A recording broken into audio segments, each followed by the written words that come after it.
to the space revolution. So sit back, finish that fourth cup of coffee. Let's help me welcome Bart. Good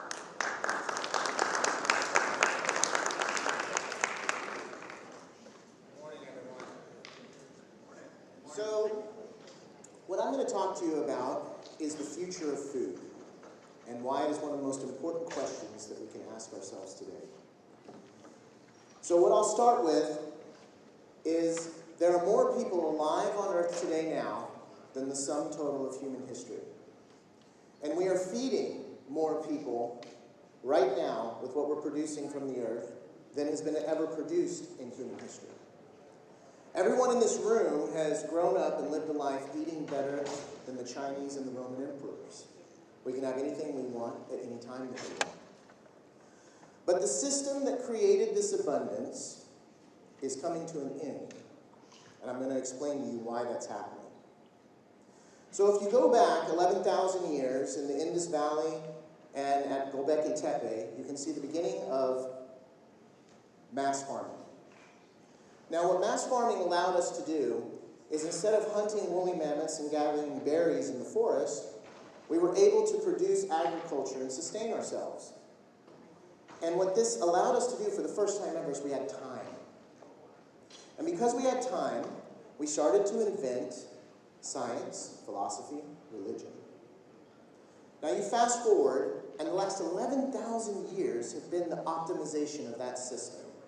Of that system of trade and that system of production continually getting better and better and better. Now we come to the 20th century, where we enter the 20th century with imperial and mercantile powers that would close each other's markets off to each other, engaging in a war for dominance over the earth that we know as World War I and World War II. After World War II, the United States was the only country on earth that had a standing navy, that had a solid economy, and a solid financial system. And so that began because we made a deal with the world. The U.S. said, if you will join our alliance or you will be neutral, we will guarantee your trade, and we will allow you to use our financial system. Now fast forward to the 1990s. With the fall of the Soviet Union, the completion of this process of what we came to know as globalization completed itself. We wired the entire world together. We became more optimized than we've ever been. We allowed more transfer of goods and wealth than had ever happened in the history of the world. We created more abundance. But there were certain structural pillars that underpinned this system and allowed it to continue. You can actually look at the entire 20th century, if you take out the wars, as the expansion of the Anglo-American banking establishment and the trade establishment into every aspect of the earth. The pillars that held all of this together: continued growth, easy access to labor, easy access to resources. The United States having a navy that wanted to patrol and guarantee the safety of the world. The demographics that allowed for the cheap population to be the workers to do all of that. Any one of those, you pull those pillars out, and the system begins to fall apart. All of them are falling apart right now. So, I first came across that we were heading towards a problem in 2013 doing research for my family office in Houston.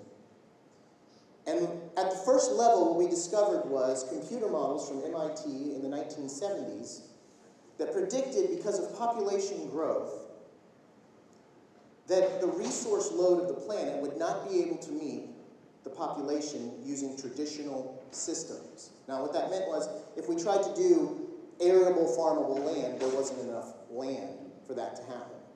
And there's not enough water. So what happens is in that scenario that they predicted, and they predicted that we would begin to feel the effects of these in 2020, that the demand for resources would outstrip production. Now what this meant was that the world, that system, would begin to deteriorate as people would begin to fight over the resources, because the system had been maximized for capital efficiency and not resource efficiency.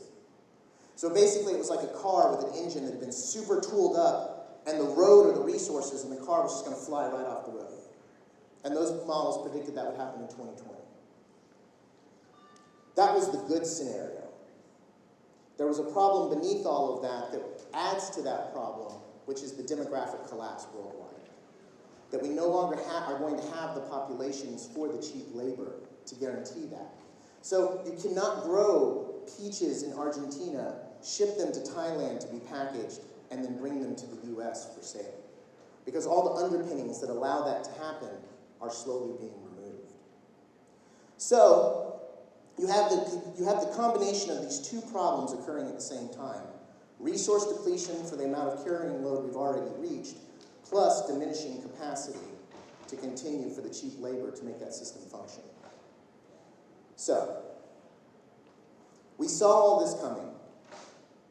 We didn't know exactly how the system would begin to deteriorate, but we knew that there would be black swan events that would cause that deterioration.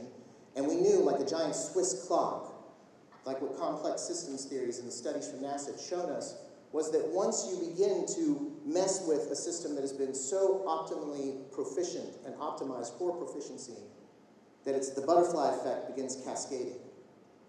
With the COVID lockdowns, instead of just having one cog be affected, we stopped all of them at once and at different times. So now that system is continuing to deteriorate.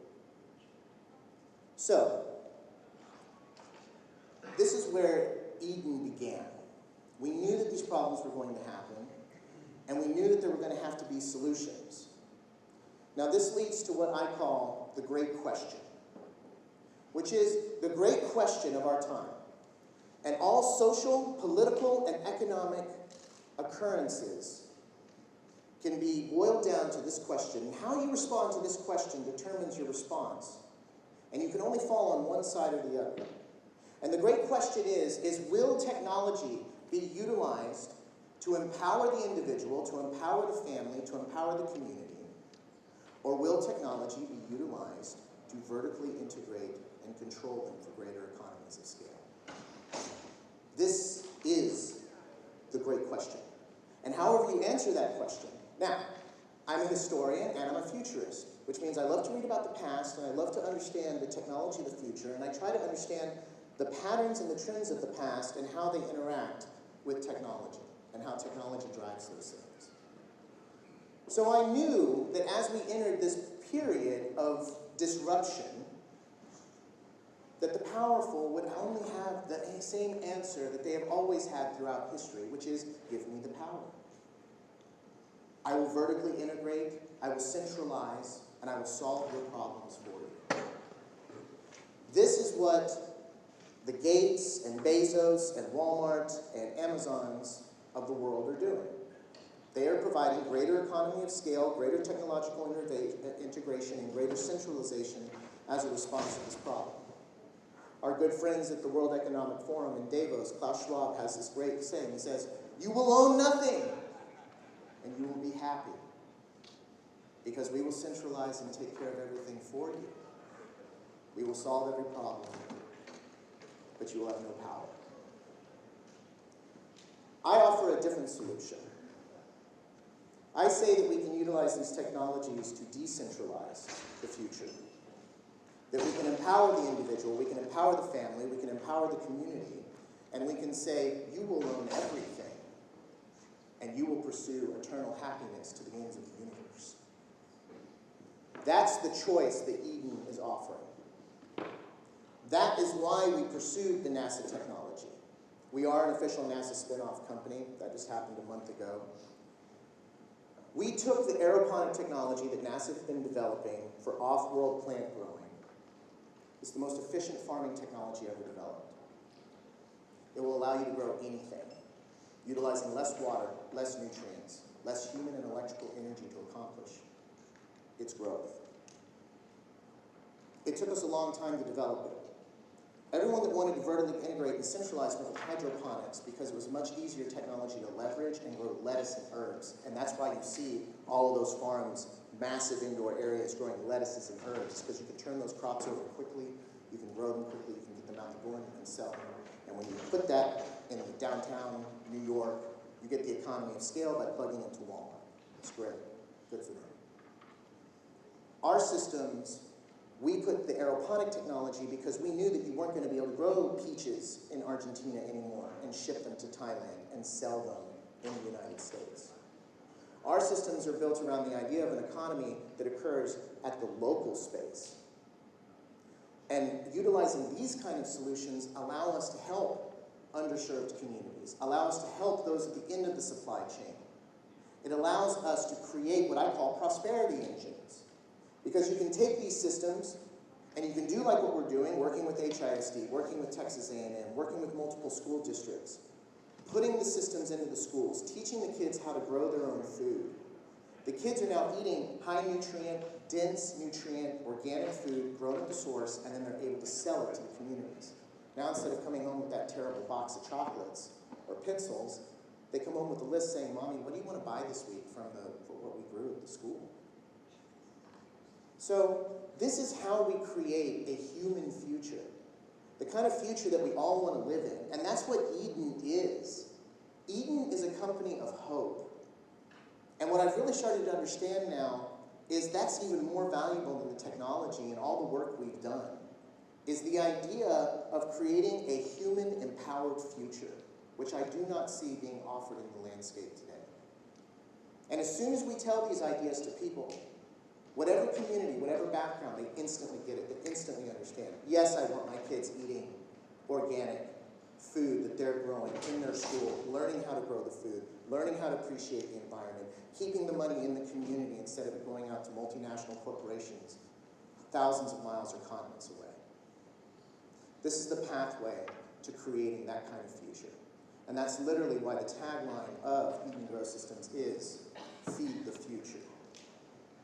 So please, check out our website, go to our YouTube channel, The Real Martian, see what we're doing, help us spread the message.